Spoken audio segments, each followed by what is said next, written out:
तो हमारा जो टॉपिक चल रहा था वो था बेंजामिन ब्लूम्स की टैक्सोनॉमी।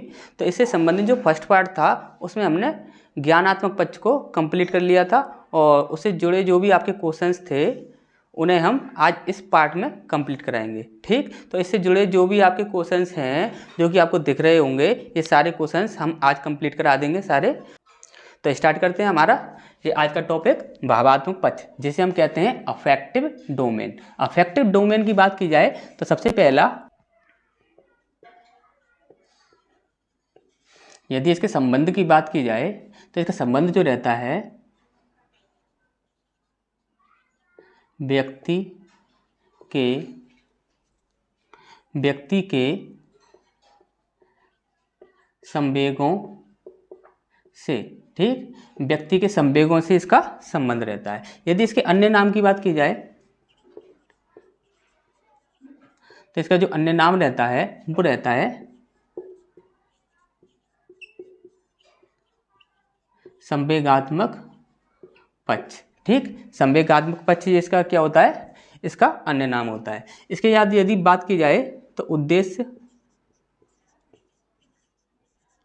इसका उद्देश्य वेरी वेरी मोस्ट इंपोर्टेंट है, बच्चे के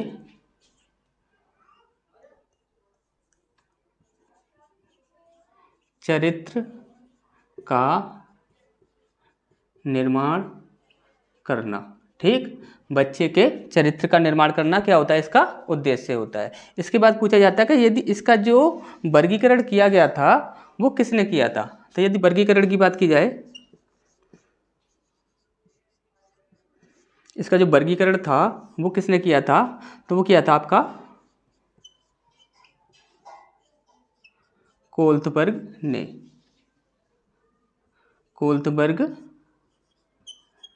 ठीक, इसका जो वर्गीकरण था वो किसने किया था, कोल्थबर्ग ने किया था। यदि पूछा जाए कितने भागों में किया था, तो इसका जो वर्गीकरण था वो आपका 5 भागों में किया गया था, 5 भागों में। ठीक, इसका जो वर्गीकरण था वो 5 भागों में किया गया था। इसके बाद देखा जाए तो इसके जो चरित्र का निर्माण किया जाता था, तो चरित्र में यदि एग्जाम्पल की बात की जाए तो जैसे ईमानदारी, नैतिकता,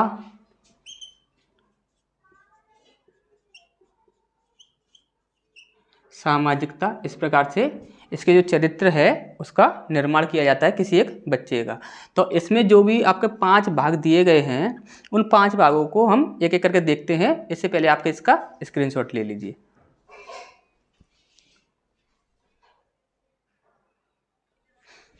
तो सबसे पहला है आपका आग्रहण या ध्यान देना, जिसे हम अंग्रेजी में कहते हैं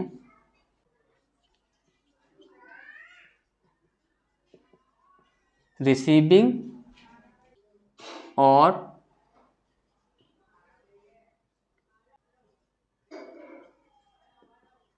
अटेंडिंग। ठीक, रिसीविंग एंड अटेंडिंग, ये क्या होता है, आपका फर्स्ट पार्ट होता है। इसमें देखिए होता क्या है, इसे ध्यान से समझेंगे। जैसे कि अभी एक शिक्षक क्लास में पढ़ा रहा है और जैसे कि वो शिक्षक क्लास में पढ़ा रहा है तो बच्चे क्या करते हैं कि यदि बच्चे उसकी ओर ध्यान दे रहे हैं, शिक्षक जो कुछ भी क्लास में पढ़ा रहा है तो शिक्षक की तरफ यदि बच्चे ध्यान दे रहे हैं तो वो क्या होता है, आपका आग्रहण या ध्यान देना। तो इसमें हमेशा ही क्या होता है आपका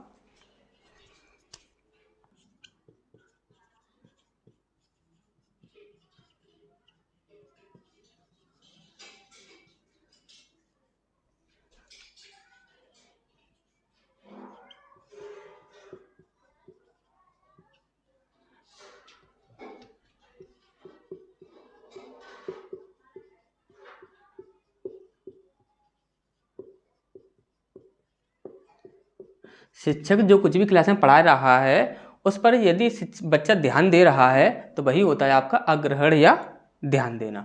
इसके बाद आता है आपका नेक्स्ट पॉइंट दूसरा, अनुक्रिया या प्रतिक्रिया, जैसे हम अंग्रेजी में कहते हैं रिस्पॉन्डिंग। ठीक, इसमें देखिए होता क्या है, तो इसमें सबसे बड़ी बात होती है आपकी सहभागिता।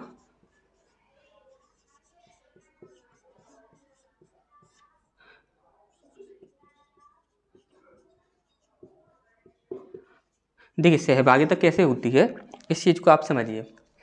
जैसे कि अभी शिक्षक ने क्लास में कुछ भी पढ़ाया, अब बच्चा क्या कर रहा है, अधिग्रहण कर रहा है, यानी कि ध्यान दे रहा है।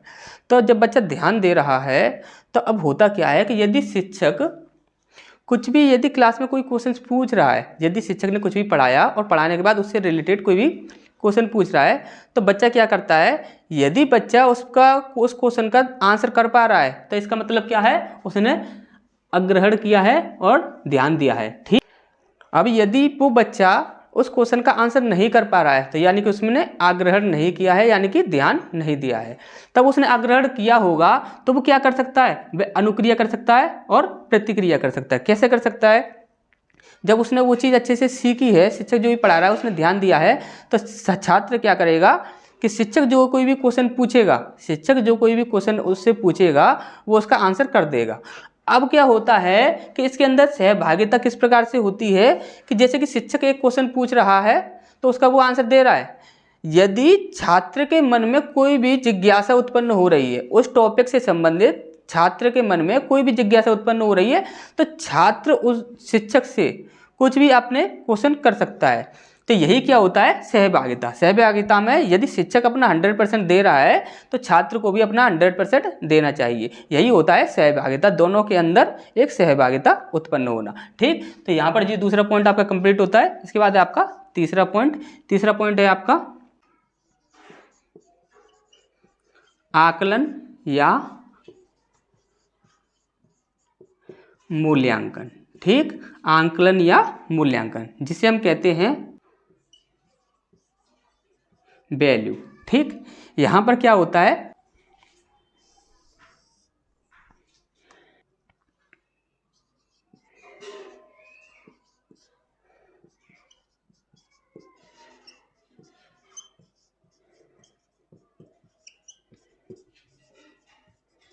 अपने ज्ञान का यहां पर क्या किया जाता है, मूल्यांकन किया जाता है। कैसे किया जाता है, तो क्या हुआ कि जब छात्र ने कुछ भी शिक्षक के द्वारा सीखा, अब उसने शिक्षक के द्वारा जो कुछ भी सीखा है, अब व्यक्ति यदि कोई भी चीज़ सीखता है तो किसके लिए सीखता है, अपने सामने कोई भी समस्या आती है तो उसे सॉल्व करने के लिए ही हर चीज़ें हम सीखते हैं। तो छात्र यहाँ क्या करता है कि अपने सामने आने वाली जो समस्याएं हैं इस ज्ञान से जुड़ी हुई, जो कि उसने शिक्षक के द्वारा प्राप्त किया है, तो उस शिक्षक के द्वारा जो ज्ञान प्राप्त किया है उससे संबंधित जो भी समस्याएं उसके सामने आ रही हैं, उन समस्याओं को सॉल्व कर पा रहा है या नहीं कर पा रहा है।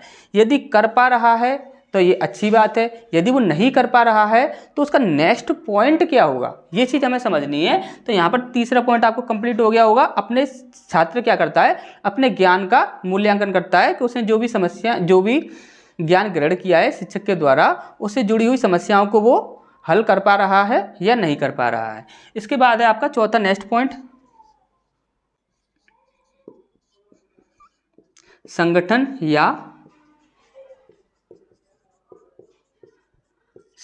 या व्यवस्थापना, जिसे हम अंग्रेजी में कहते हैं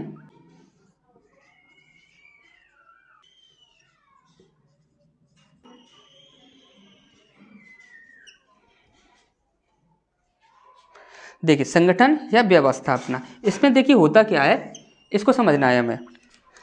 उसने आकलन किया अपने ज्ञान का मूल्यांकन किया कि जो ज्ञान उसने ग्रहण किया है उससे संबंधित जो समस्या जो उसके सामने आ रही हैं उनको वो 100% सॉल्व कर पा रहा है या नहीं कर पा रहा है। यदि वो कर पा रहा है तो यहाँ तक इसका ठीक है। यदि वो उससे जुड़ी हुई 100% समस्याओं को सॉल्व नहीं कर पा रहा है तो अब उसे किसकी आवश्यकता है, संगठन या फिर व्यवस्थापना। तो यहाँ पर क्या किया जाता है कि शिक्षक के द्वारा जो ज्ञान ग्रहण किया है उसमें जो भी कमियां हैं, यानी कि यदि वो 100% समस्याओं को सॉल्व नहीं कर पा रहा है तो उसका कारण क्या है, उसका कारण ये है कि उसका जो ज्ञान है वो अभी अधूरा है। तो वो अधूरा जो ज्ञान है उसमें क्या करना है, उसे उसकी पूर्ति करनी है, उसमें संशोधन करना है। किस वजह से ये ज्ञान जो है हमारी 100% समस्याओं को सॉल्व नहीं कर पा रहा है, तो वो क्या करता है कि अपने ज्ञान को व्यवस्थित करता है। क्या करता है? व्यवस्थित करता है कि अब इस ज्ञान को इस प्रकार से हमें व्यवस्थित करना है कि इससे 100% समस्याएं हमारी सॉल्व हो जाएं। तो यहाँ पर क्या किया जाता है,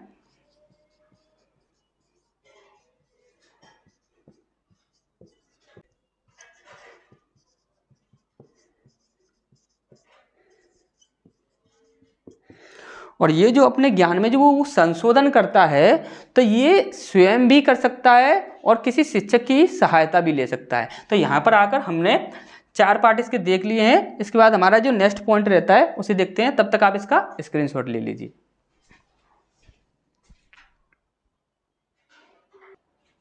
इसके बाद जो हमारा जो नेक्स्ट पॉइंट है जो है आपका 5वां,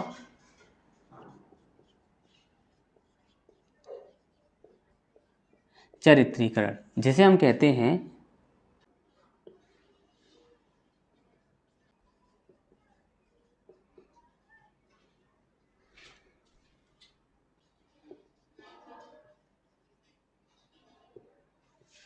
कैरेक्टराइजेशन। ठीक, चरित्रीकरण, ये आपका लास्ट पॉइंट रहता है। यहाँ पर क्या होता है, देखिए बच्चे ने जो कुछ भी सीखा है, यदि स्टार्टिंग में उसने आग्रहण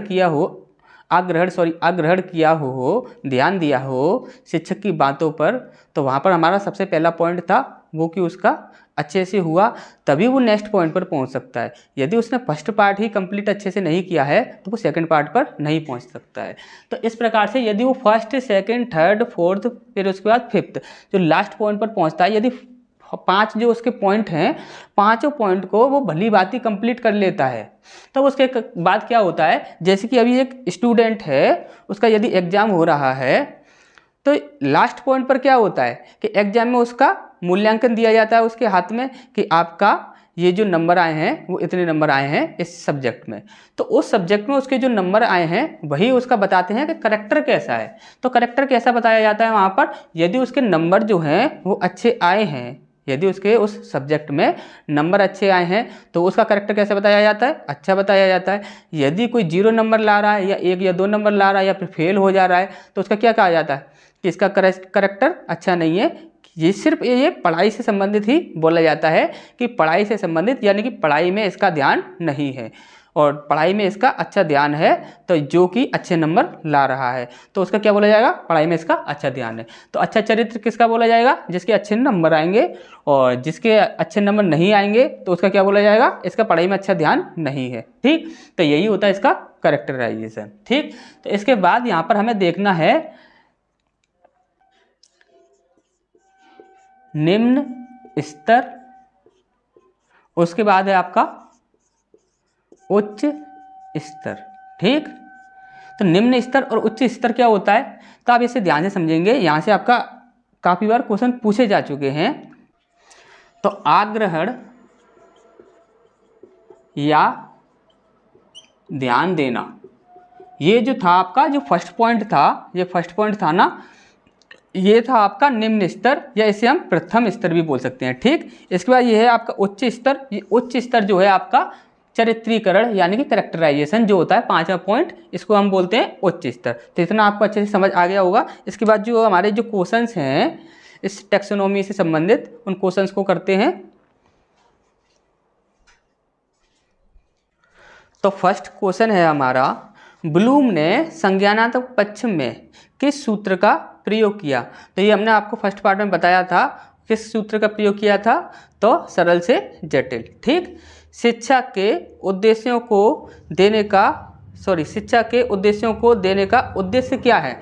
तो शिक्षा के जो उद्देश्य जो हैं ब्लूम ने जो दिए थे, तो उनका उद्देश्य क्या था, तो उनका उद्देश्य था शिक्षा के निम्न स्तर को, शिक्षा का जो स्तर है उसे निम्न से उच्च स्तर तक की ओर लेकर जाना। ठीक, तीसरा पॉइंट है आपका, कोल्थबर्ग ने किस पक्ष का वर्गीकरण किया था। तो कोल्थबर्ग जो थे उन्होंने किस पक्ष का वर्गीकरण किया था, तो उसको क्या था आपका भावात्मक पक्ष का, ये हमने आपको बता ही दिया था। ठीक, उसके बाद है आपका सिम्पसन ने किस पक्ष का वर्गीकरण किया था? तो सिम्पसन ने किसका किया था? जो आपका लास्ट पॉइंट जो रहता है कौन सा? ज्ञानात्मक, भावात्मक और भावनात्मक पक्ष का वर्गीकरण किसने किया था? तो सिम्पसन ने किया था। ठीक, उसके बाद है आपका ज्ञानात्मक पक्ष का निम्न स्तर क्या है? देखिए ज्ञानात्मक पक्ष जो था उसे कितने भागों में बांटा गया था? 6 भागों में बांटा गया था। तो इसके बारे में हम आपको बता देते हैं।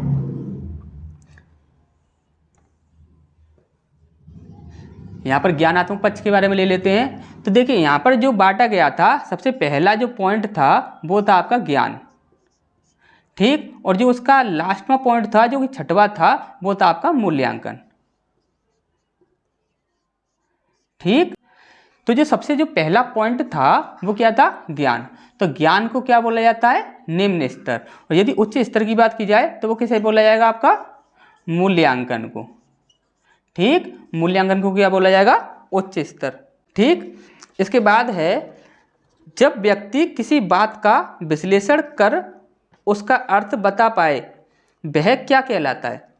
जब व्यक्ति किसी भी बात को यदि सीख लेता है और उसका अर्थ भी बता पाता है साथ के साथ, तो वो क्या कहलाता है? देखिए हमने आपको बताया था यदि कोई व्यक्ति है किसी बात को सीख लेता है और यदि उसका अर्थ नहीं बता पाता है तो वो क्या कहलाएगा? आपका ज्ञान कहलाएगा। उस जो कि आपका ज्ञानात्मक पक्ष का फर्स्ट पार्ट था। और सेकंड पार्ट क्या था? बोध। तो जब कभी भी व्यक्ति किसी भी ज्ञान को ग्रहण कर लेता है और उसके बाद उसका अर्थ भी जान लेता है, उसका विश्लेषण भी कर पाता है, तो वह क्या कहलाता है? आपका बोध। ठीक, ये क्वेश्चन आपका पूछा जा चुका है एग्जाम में। परिस्थिति के अनुसार अपने सीखे हुए ज्ञान का प्रयोग करना, ये क्या कहलाता है?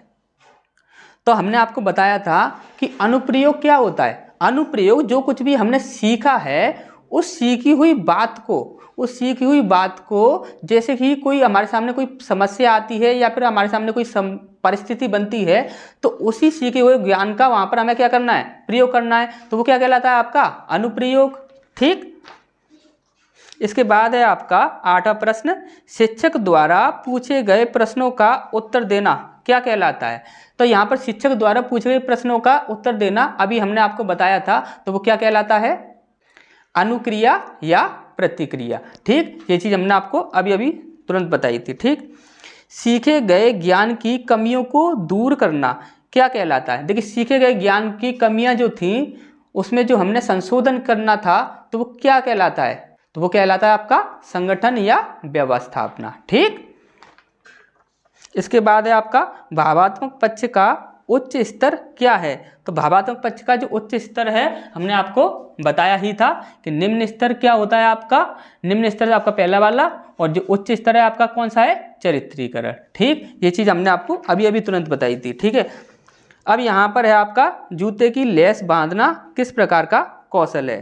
ठीक, तो यहाँ पर हमें कुछ पॉइंट्स हैं जो कि हमें देखने हैं, तो पहले उन्हें देख लेते हैं जो जहाँ से आपके बहुत ज़्यादा क्वेश्चन पूछे जाते हैं। तो पहले उन पॉइंट्स को देख लेते हैं, फिर उसके बाद हम आगे बढ़ते हैं। ठीक, ये जो पॉइंट्स हैं हमारे, ये पॉइंट्स हमने आपको थर्ड पार्ट में कंप्लीट कराए थे और थर्ड पार्ट भी हमने अपलोड कर दिया है, और वो भी आपको लिंक जो हो गया आपका डिस्क्रिप्शन बॉक्स में मिल जाएगा उसका लिंक जो है। तो उसको पहले हम इन पॉइंट्स को देख लेते हैं। जूते की लेस बांधना किस प्रकार का कौशल है, या सीढ़ी चढ़ना किस प्रकार का कौशल है।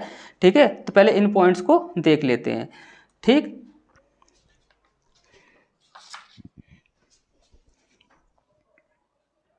अभी जो हमें पॉइंट पढ़ना है वो है आपका शारीरिक कौशल।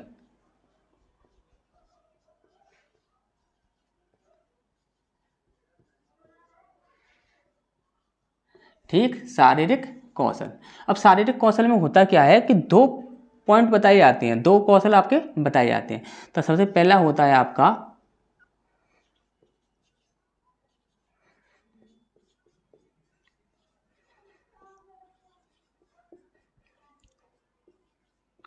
ठीक सूक्ष्म गतिक कौशल, और दूसरा होता है आपका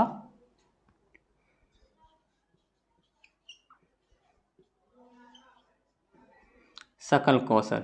ठीक, सूक्ष्म गतिक कौशल जो होता है इसे हम अंग्रेजी में बोलते हैं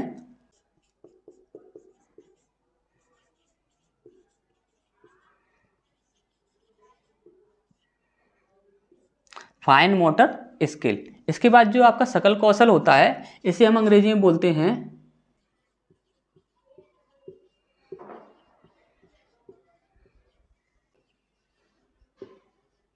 gross motor skill, fine motor skill और ग्रोस मोटर स्किल, ये आपके दो स्किल होते हैं जिन्हें हम कौशल बोलते हैं। तो इसमें होता क्या है कि देखिए सूक्ष्म गतिक कौशल क्या होता है, देखिए सूक्ष्म गतिक कौशल वह कौशल होता है जिसमें आप सिर्फ, देखिए ध्यान से समझिएगा,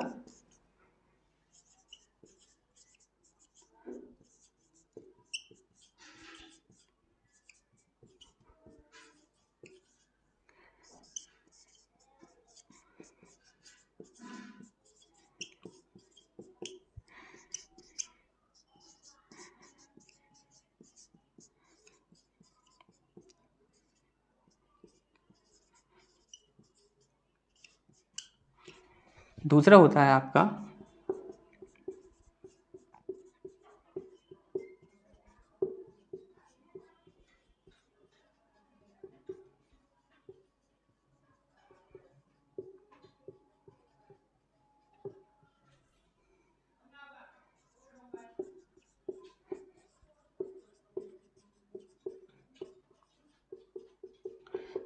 अन्य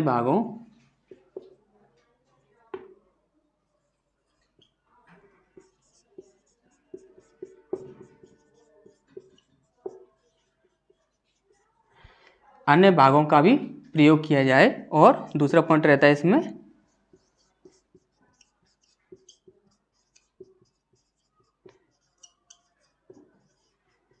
जिसमें बच्चा थक जाए। देखिए सूक्ष्म गतिक कौशल जो होता है उसमें क्या होता है, जो क्रिया की जाती है वो केवल उंगलियों की सहायता से की जाती है और उसमें बच्चा क्या होता है, थकता नहीं है। और यहाँ पर सकल जो कौशल होता है जिसे ग्रोस मोटर स्किल कहते हैं, उसमें क्या होता है, उंगलियों के साथ साथ अन्य शरीर के जो भाग होते हैं उनका भी प्रयोग किया जाता है।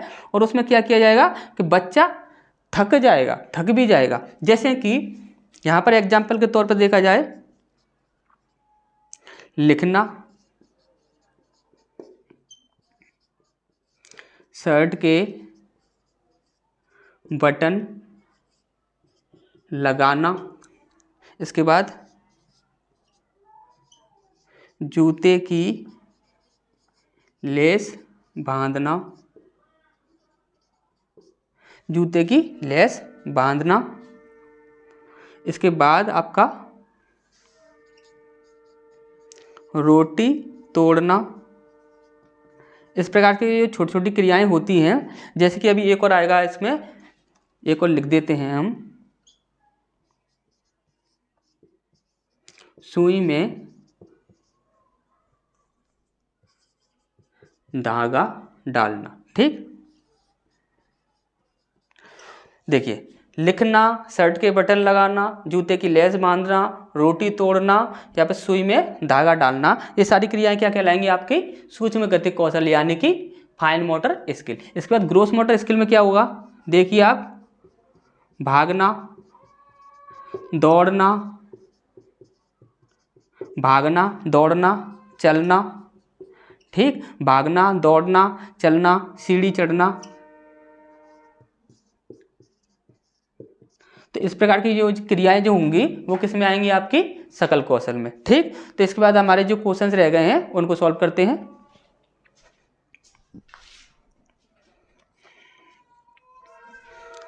तो हमारा जो 11वां क्वेश्चन है वो है जूते की लेस बांधना किस प्रकार का कौशल है। तो जूते की लेस बांधना किस प्रकार का कौशल है, आपका सूक्ष्म गतिक कौशल यानी कि फाइन मोटर स्किल। इसके बाद है सीढ़ी चढ़ना किस प्रकार का कौशल है, तो देखिए सीढ़ी चढ़ना किस प्रकार का कौशल है, आपका ग्रोस मोटर स्किल यानी कि सकल कौशल।